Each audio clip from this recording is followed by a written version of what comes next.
Hi friends, board game എന്നത് ഇന്നും കേരളീയരുടെയോ ഒരുപക്ഷെ ഇന്ത്യക്കാരുടെ തന്നെ കൾച്ചറിന്റെ ഭാഗമായിട്ടില്ല. ഞാൻ നിങ്ങൾക്ക് മുമ്പിൽ എത്തിയിരിക്കുന്നത് ട്രഡീഷണൽ വേഷത്തിലാണ്. കാരണം ഇന്ന് പരിചയപ്പെടുത്തുന്നത് നിങ്ങൾക്ക് ഏറെ സുപരിചിതമല്ലാത്ത ഒരു ഗെയിമിനെ കുറിച്ചാണ്. ഗെയിമിന്റെ പേര് കേരള.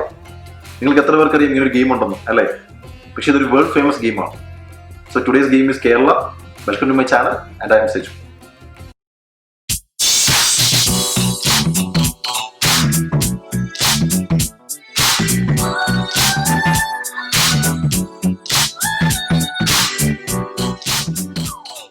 നിങ്ങൾക്ക് തോന്നും ഈ ഗെയിം ക്രിയേറ്റ് ചെയ്തത് ഒരു മലയാളിയാണ്. എന്നാൽ അല്ല, ഈ ഗെയിം ക്രിയേറ്റ് ചെയ്തിരിക്കുന്നത് ക്രിസ്റ്റ്യൻ ഹെയ്സ് എന്നൊരു ജർമ്മൻകാരിയാണ്. പക്ഷെ തീർച്ചയായും കളി നടക്കുന്നത് ഇന്ത്യൻ പ്രോവിൻസിലെ നമ്മുടെ കൊച്ചു കേരളത്തിലാണ്. അവിടെ ഉത്സവം നടക്കുകയാണ്. ഒരുപാട് അലങ്കരിച്ച ആനകളുണ്ട്. ആ ആനകളെ വെച്ച് ഏറ്റവും ബ്യൂട്ടിഫുൾ ആയിട്ടുള്ള എലിഫന്റ് പ്ലാറ്റ്ഫോം ക്രിയേറ്റ് ചെയ്യുക എന്നുള്ളതാണ് ഗെയിമിന്റെ objective. Let's go to the game.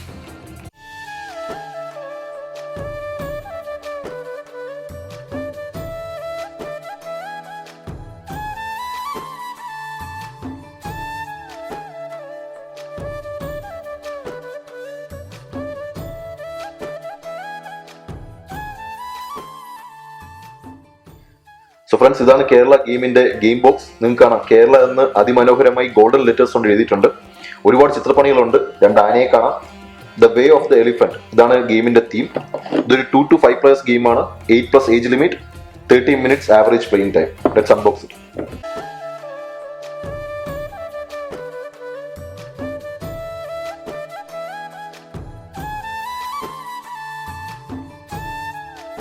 ഇതാണ് ഗെയിം കോമ്പോണൻസ്. നിങ്ങൾക്ക് കാണാം, ഒരുപാട് കളേഴ്സ് ഉണ്ട്. ഇന്ത്യൻ കൾച്ചർ അല്ലെങ്കിൽ ഇന്ത്യൻ കളേഴ്സിനെ ഈ കോമ്പോണൻസ് എല്ലാം നല്ല രീതിയിൽ ഒബ്സർവ് ചെയ്തിട്ടുണ്ട്. 5 കളേഴ്സ് ആണ് ഉള്ളത്. ഓരോ കളറിനും കറസ്പോണ്ടിങ് ആയി 2 എലിഫന്റ് ഫിഗേഴ്സ്. അതിന് മാച്ചിങ് സ്റ്റാർട്ടിംഗ് ടൈൽ. ഇത് ടൈലിന്റെ പുറകുവശമാണ്. മുൻവശത്ത് ഒരു എലിഫന്റ്. 100 game tiles. ഓരോ കളറിനും കറസ്പോണ്ടിങ് ആയി 20 ഗെയിം ടൈൽസ് ഉണ്ട്. So total 100 game tiles. മനോഹരമായ ഒരു ഫാബ്രിക് ബാഗ്. പിന്നെ അവസാനമായി ഒരു സ്കോറിംഗ് പാഡ്. ഗെയിം എൻഡ് ചെയ്യുമ്പോൾ ടോട്ടൽ സ്കോർ കാൽക്കുലേറ്റ് ചെയ്യാനായിട്ടുള്ള ഒരു ബുക്കാണിത്. ഗെയിം തുടങ്ങുന്നതിന് മുമ്പായി 100 ഗെയിം ടൈൽസും ഈ റെഡ് ബാഗിൽ നിക്ഷേപിക്കുക. ഇതൊരു 2 to 5 players ഗെയിമാണ്. ലെറ്റ്സ് സേ 2 പ്ലെയറാണ് കളിക്കുന്നതെങ്കിൽ ഈ 100 ടൈൽസിൽ നിന്നും 20 ടൈൽ ഗെയിമിൽ നിന്ന് പുറത്തു പോകണം. 3 players ആണെങ്കിൽ 10 ടൈലും 4 players ആണെങ്കിൽ 4 ടൈലും നമ്മൾ കളിക്കാൻ എടുക്കത്തില്ല. 5 players ആണെങ്കിൽ നമുക്ക് 100 ടൈൽസിന്റെ ആവശ്യമുണ്ട്. ഞാൻ കാണിക്കുന്ന എക്സാമ്പിൾ 3 players ആണ്. Red, blue, black. അതിന് കറസ്പോണ്ടിങ് ആയിട്ടുള്ള എലിഫന്റ് ഫിഗേഴ്സും അതിന് മാച്ചിങ് സ്റ്റാർട്ടിംഗ് ടൈലും ഓരോ പ്ലേയേഴ്സും നൽകുക. അതോടൊപ്പം 10 റാൻഡം ഗെയിം ടൈൽസ് നമ്മൾ ഗെയിമിൽ നിന്ന് മാറ്റിവെക്കും. നിങ്ങൾക്ക് കാണാം, അത് പച്ചയും പർപ്പിളുമാണ്. ശ്രദ്ധിക്കേണ്ടത്, മാറ്റിവെക്കുന്ന ഗെയിം ടൈൽസിന്റെ കളർ ഒരിക്കലും പ്ലെയർ കളർ ആവാൻ പാടില്ല. പിന്നെ ഈ ബാഗ് നടുക്ക് തന്നെ വയ്ക്കുക. എല്ലാ പ്ലെയേഴ്സിനും ആക്സസ് ചെയ്യാൻ വേണ്ടിയിട്ടാണ്. ഈ സ്കോറിംഗ് പാഡ് കളി നടക്കുന്ന സമയത്ത് ആവശ്യമില്ല. പക്ഷേ എൻഡ് ഓഫ് ദ ഗെയിമിൽ നമുക്കൊരു കാൽക്കുലേറ്ററായി യൂസ് ചെയ്യേണ്ടതുണ്ട്. Let's go to the game. അങ്ങനെ ഗെയിം സ്റ്റാർട്ട് ചെയ്തു. ഓരോ പ്ലെയേഴ്സും അവരുടെ സ്റ്റാർട്ടിംഗ് ടൈലിൽ അവരവരുടെ എലിഫന്റ്സ് പ്ലേസ് ചെയ്യും.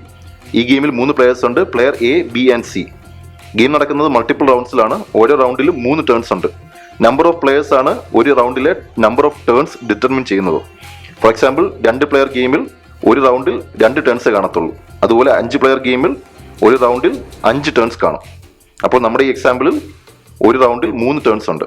Because it's a 3 player game.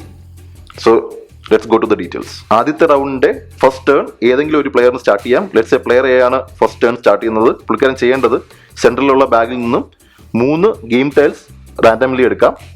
3 game tile എടുക്കുന്നത് 3 പ്ലെയേഴ്സ് ഉള്ളതുകൊണ്ടാണ്. 4 പ്ലെയർ ഗെയിമിൽ 4 ടൈൽസും 5 പ്ലെയർ ഗെയിമിൽ 5 ടൈൽസും എടുക്കണം. അപ്പോൾ പുള്ളി 3 ടൈൽസ് എടുത്തു. എന്നിട്ട് മുന്നിലായി ഇങ്ങനെ നിവർത്തി വയ്ക്കുക. എല്ലാ പ്ലെയേഴ്സിനും ഇതിലേക്കൊരു വിസിബിലിറ്റി വേണം. 3 ടൈൽസും ഇതുപോലെ നിവർത്തി വെച്ചതിന് ശേഷം ആ ടേൺ സ്റ്റാർട്ട് ചെയ്ത പ്ലെയറിന് തന്നെ ഇതിൽ നിന്നും ഒന്ന് ചൂസ് ചെയ്യാം. പുള്ളിക്കാരൻ ഈ കാർഡ് ചൂസ് ചെയ്തു. പുള്ളിക്കാരൻ്റെ സ്റ്റാർട്ടിംഗ് ടൈലിന് അഡ്ജസ്റ്റൻ്റ് ആയി വെക്കുന്നു. എന്നിട്ട് ഒരു എലിഫന്റ് ഫിഗർ അതിലേക്ക് മാറ്റി വെക്കുന്നു. ഇതോടെ പ്ലെയർ എന്റെ ടേൺ അവസാനിച്ചു. പിന്നെ അത് ക്ലോക്ക് വൈസ് പ്ലെയർ ബിന് പോവും. പ്ലെയർ ബിന് ചോയ്സ് ഉണ്ട്. ഇതിലേതെങ്കിലും ഒന്ന് എടുക്കുക. പുള്ളിക്കാരൻ്റെ അഡ്ജസ്റ്റൻ്റ് ആയിട്ട് വയ്ക്കുക. അതിലേക്ക് ഒരു എലിഫന്റ് ഫിഗർ മാറ്റി വയ്ക്കുക. അതുപോലെ പ്ലെയർ സി ചോയ്സ് ഇല്ല. ഈ കാർഡ് എടുക്കുന്നു, പ്ലേസ് ചെയ്യുന്നു, ഒരു എലിഫന്റ് ഫിഗർ അതിലേക്ക് മാറ്റി വയ്ക്കുന്നു. ഇതോടെ റൗണ്ട് 1 അവസാനിക്കും. അടുത്ത റൗണ്ട് 2 ആണ്. റൗണ്ട് 2 സ്റ്റാർട്ട് ചെയ്യുന്നത് പ്ലെയർ ബി നേരത്തെ ചെയ്തതുപോലെ 3 റാൻഡം ടൈൽ എടുക്കും. നടുക്ക് പ്ലേസ് ചെയ്യും. എന്നിട്ട് അതിൽ നിന്നും ഇഷ്ടമുള്ള ഒരു ടൈൽ സെലക്ട് ചെയ്യും. പുള്ളിക്കാരൻ ഈ ടൈൽ സെലക്ട് ചെയ്തു. എലിഫന്റ് ഇരിക്കുന്ന ടൈലിന് അഡ്ജസ്റ്റൻ്റ് ആയിട്ട് വയ്ക്കും. എന്നിട്ട് ആ എലിഫന്റ് ആ ടൈലിലേക്ക് പ്ലേസ് ചെയ്യും. അതുപോലെ പ്ലെയർ സി ഇഷ്ടമുള്ള ഒരു ടോക്കൺ എടുക്കും. ലെറ്റ്സ് ഇത് ചൂസ് ചെയ്തു, ഇഷ്ടമുള്ളിടത്ത് വയ്ക്കും. എലിഫന്റ് ഇരിക്കുന്നതിന് ചുറ്റും മാത്രമേ വയ്ക്കാൻ പറ്റത്തുള്ളൂ. എന്നിട്ട് ആ ടൈലിലേക്ക് മൂവ് ചെയ്യും. അവസാനമായി പ്ലെയർ എ ചോയ്സ് ഇല്ല, പുള്ളിക്കാരൻ ഈ ടോക്കൺ എടുക്കും. എന്നിട്ട് എലിഫന്റ് അതിലേക്ക് മൂവ് ചെയ്യും. അങ്ങനെ ഗെയിം പുരോഗമിച്ചു. 4-5 റൗണ്ട് കഴിയുമ്പോൾ ഇതുപോലെ മൾട്ടിപ്പിൾ ടൈൽസ് ഓരോ പ്ലെയേഴ്സിന്റെ ഫ്രണ്ടിൽ വരും. അതോടൊപ്പം അവരുടെ എലിഫന്റ് ഫിഗേഴ്സ് പല ദിശയിലേക്ക് മൂവ് ചെയ്യും. വീണ്ടും പ്ലെയർ അതിന്റെ ടേൺ ആണ്. പുള്ളിക്കാരൻ 3 ടൈൽസ് എടുത്തു. എന്നിട്ട് ഇത് പിക്ക് ചെയ്തു. ഇത് പിക്ക് ചെയ്ത് പ്ലേസ് ചെയ്യുമ്പോൾ പ്ലേസ്മെന്റ് റൂൾസ് ഫോളോ ചെയ്യുക. എലിഫന്റ് ഉള്ള ടൈലിന് അഡ്ജസ്റ്റന്റ് ആയി മാത്രമേ ഈ ടൈൽ പ്ലേസ് ചെയ്യാൻ പാടുള്ളൂ. അതായത് ഇവിടെ പ്ലേസ് ചെയ്യാൻ പറ്റത്തില്ല, കാരണം ഈ ടൈലിൽ എലിഫന്റ് ഇല്ല. അപ്പോൾ ഈ ടൈൽ പ്ലേസ് ചെയ്യാൻ പറ്റുന്ന പൊസിഷൻ എന്ന് പറയുന്നത് ഒന്നുകിൽ ഇവിടെ, ഇവിടെ, ഇവിടെ, ഇവിടെ, അല്ലെങ്കിൽ ഇവിടെയാണ്. ഡയഗണലിയും ഈ ടൈൽ വയ്ക്കാൻ പാടുള്ളതല്ല. അപ്പോൾ ഞാൻ ഇവിടെ പ്ലേസ് ചെയ്യുന്നു. അതോടൊപ്പം ഈ എലിഫന്റ് ഫിഗറിനെ ഇതിലേക്ക് മൂവ് ചെയ്യുന്നു. കളി കുറച്ചും കൂടെ പുരോഗമിച്ചു. അടുത്ത ടൈൽ പ്ലേസ്മെന്റ് റൂൾ എന്ന് പറയുന്നത് ഓവർലേയിങ് ആണ്. പ്ലെയർ എ ഈ ടൈൽ ചൂസ് ചെയ്തു. എന്നിട്ട് നേരത്തെ പ്ലേസ് ചെയ്ത ടൈലിന്റെ മുകളിലായി സ്റ്റാക്ക് ചെയ്യുന്നു. അതോടൊപ്പം ഒരു എലിഫന്റിനെ അതിലേക്ക് വയ്ക്കുന്നു. ഒരു ഗെയിമിൽ ഏതൊരു പ്ലെയറിനും 2 ടേൺസ് പാസ് ചെയ്യാം. എന്തിനാണ് ടേൺസ് പാസ് ചെയ്യുന്നതെന്ന് ഞാൻ വഴിയെ പറയാം. ലെറ്റ്സ് എ പ്ലെയർ എന് ഈ ടൈൽ ആവശ്യമില്ല എന്നുണ്ടെങ്കിൽ പുള്ളിക്കാരൻ ടേൺ പാസ് ചെയ്യും, എലിഫന്റിനെ ചരിച്ചു വയ്ക്കും. അതോടൊപ്പം ഈ കാർഡ് തിരിച്ച് ബാഗിലോട്ട് പോകും. ബാക്കി റൗണ്ട്സ് നേരത്തെ പറഞ്ഞതുപോലെ കണ്ടിന്യൂ ചെയ്യും. ഞാൻ വേറൊരു എക്സാമ്പിൾ എടുക്കാം. ലെറ്റ്സ് എ പുള്ളിക്കാരൻ ഓൾറെഡി ഒരു പാസ് ടേൺ യൂസ് ചെയ്തു.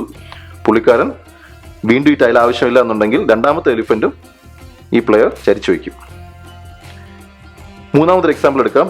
ലെറ്റ്സ് എ ഈ പ്ലെയർ 2 പാസ് ടേൺ ഓപ്ഷൻസും യൂസ് ചെയ്തു. 2 എലിഫന്റ്സും ഇങ്ങനെ ചരിഞ്ഞിരിക്കുകയാണെങ്കിൽ പുള്ളിക്കാരന് ഈ ടേൺ കളിച്ചേ മതിയാവും, ഇനിയുള്ള ടേൺസ് കളിച്ചേ മതിയാവും.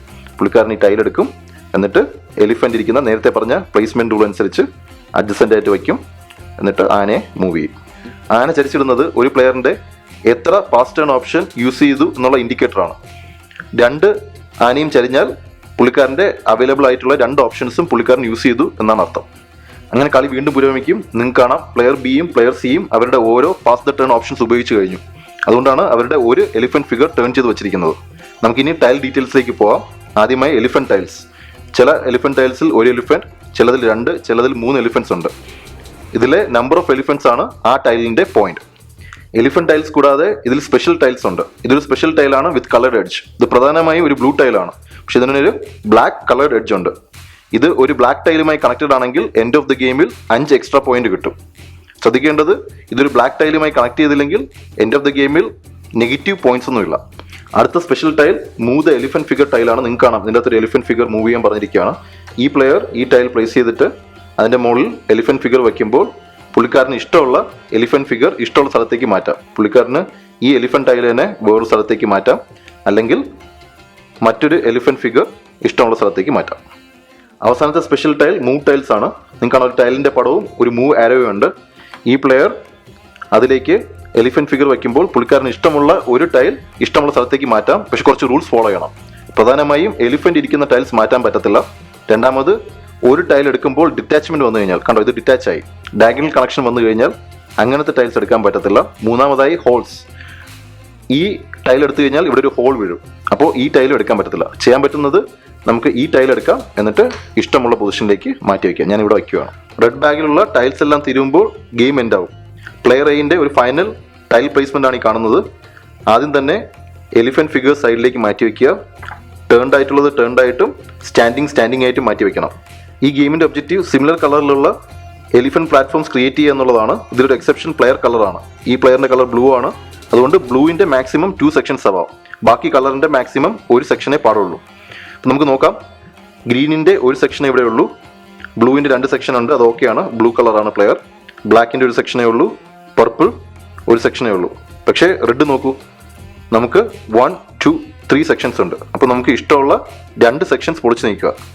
സ്പെഷ്യൽ ടൈൽസിന് പോയിന്റ്സ് ഒന്നുമില്ല, അതുകൊണ്ട് നമുക്ക് ഈസിയായി സ്പെഷ്യൽ ടൈൽ സെക്ഷൻ പൊളിച്ച് നീക്കാം.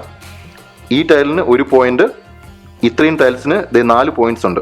അതുകൊണ്ട് നമുക്ക് ഉറപ്പായും 1 പോയിന്റിന്റെ ടൈൽ പൊളിച്ച് നീക്കാം. ഇത്രയും മാറ്റി വെക്കുക. ഇതിന് നെഗറ്റീവ് പോയിന്റ്സും ഉണ്ട്. ഇനി നമുക്ക് ഫൈനൽ സ്കോറിംഗിലേക്ക് വരാം. പൊളിച്ച് നീക്കിയ ഓരോ ടൈലിനും -2 പോയിന്റ് ആണ്. അപ്പോൾ പ്ലെയർ എയിന് നഷ്ടമായത് 6 പോയിന്റ്സ് ആണ്. നിങ്ങൾക്കറിയാം ഈ കളിയിൽ 5 കളേഴ്സ് ഉണ്ട്. എല്ലാ പ്ലെയേഴ്സും എല്ലാ കളറിന്റെയും പ്ലാറ്റ്ഫോംസ് ബിൽഡ് ചെയ്തിരിക്കണം. ഓരോ കളർ ബിൽഡ് ചെയ്യാത്തതിന് 5 പോയിന്റ്സ് പെനൽറ്റി ഉണ്ട്. നമുക്ക് കാണാം പ്ലെയർ എ എല്ലാ കളേഴ്സിന്റെയും 1, 2, 3, 4, 5 കളേഴ്സിന്റെയും പ്ലാറ്റ്ഫോം ബിൽഡ് ചെയ്തുകൊണ്ട് പ്ലെയർ എന് 5 പോയിന്റ് പെനൽറ്റി ഇല്ല. ലെറ്റ്സ് സേ പ്ലെയർ എ 2 കളറിന്റെ പ്ലാറ്റ്ഫോം ബിൽഡ് ചെയ്തില്ല, ഫോർ എക്സാമ്പിൾ പർപ്പിളും റെഡിന്റെയും പ്ലാറ്റ്ഫോം ബിൽഡ് ചെയ്തില്ല ബൈ എൻഡ് ഓഫ് ദ ഗെയിമിലെങ്കിൽ 10 പോയിന്റ് പ്ലെയറിന് നഷ്ടമാവും. അടുത്തത് എലിഫന്റ് പോയിന്റ്സ്. ഞാൻ നേരത്തെ പറഞ്ഞതുപോലെ ടേൺ ചെയ്ത എലിഫന്റിന് പോയിന്റ് ഇല്ല, പക്ഷെ സ്റ്റാൻഡപ്പ് പോയിന്റിന് പ്ലെയർ എക്ക് 1 പോയിന്റ് കിട്ടും.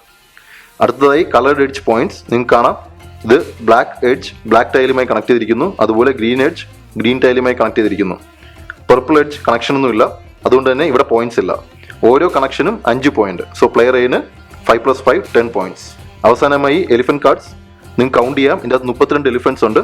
സോ 32 പോയിന്റ്സ് പ്ലെയർ എന് കിട്ടും. സ്പെഷ്യൽ ടൈൽസിന് പോയിന്റ്സ് ഒന്നും ഇല്ല. അങ്ങനെ പ്ലെയർ എന്റെ ഫൈനൽ സ്കോർ പൊളിച്ചു നീക്കിയ ടൈൽസിന് 6 പോയിന്റ് നഷ്ടമായി. കളേർഡ് പ്ലാറ്റ്ഫോമിന് പോയിന്റ് ഒന്നും നഷ്ടമായിട്ടില്ല. സ്റ്റാൻഡപ്പ് എലിഫന്റിന് 1 പോയിന്റ് കിട്ടി. കളേർഡ് എഡ്ജ് 10 പോയിന്റ്സ് ഉണ്ട്.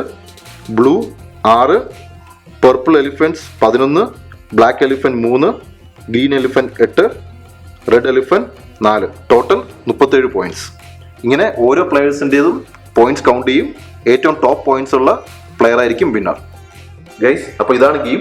ഇതൊരു ഫൺഫിൽ ഗെയിമാണ്. ഇതിന്റെ റൂൾസ് ഒക്കെ സിമ്പിളും, അതുകൊണ്ട് തന്നെ പെട്ടെന്ന് ഗ്രൂപ്പിൽ ഇൻട്രൊഡ്യൂസ് ചെയ്യാനും അരമണിക്കൂറിനുള്ളിൽ തന്നെ ഗെയിം ഫിനിഷ് ചെയ്യാനും പറ്റും. ഇതിൽ കുറച്ച് ലക്കും ഒരുപാട് സ്ട്രാറ്റജീസും ഉണ്ട്. നമ്മൾ പ്രോഗ്രസ് ചെയ്യുന്നതിനോടൊപ്പം ബാക്കിയുള്ളവരുടെ പ്രോഗ്രസ് ബ്ലോക്ക് ചെയ്യുക എന്നുള്ളതാണ് ഇതിന്റെ സ്ട്രാറ്റജി. അപ്പോൾ എല്ലാ കേരളീയരും തീർച്ചയായും നിങ്ങളുടെ വീട്ടിൽ ഇത് ട്രൈ ചെയ്യണം. നിങ്ങൾക്ക് ഈ വീഡിയോ ഇഷ്ടമായെങ്കിൽ തീർച്ചയായും ലൈക്ക് ചെയ്യുക, സബ്സ്ക്രൈബ് ചെയ്യുക. നിങ്ങളുടെ വിലയേറിയ അഭിപ്രായങ്ങൾ താഴെ കമന്റ് ബോക്സിൽ രേഖപ്പെടുത്തുക. മറ്റൊരു ഗെയിം വീഡിയോയുമായി ഞാൻ വീണ്ടും വരും.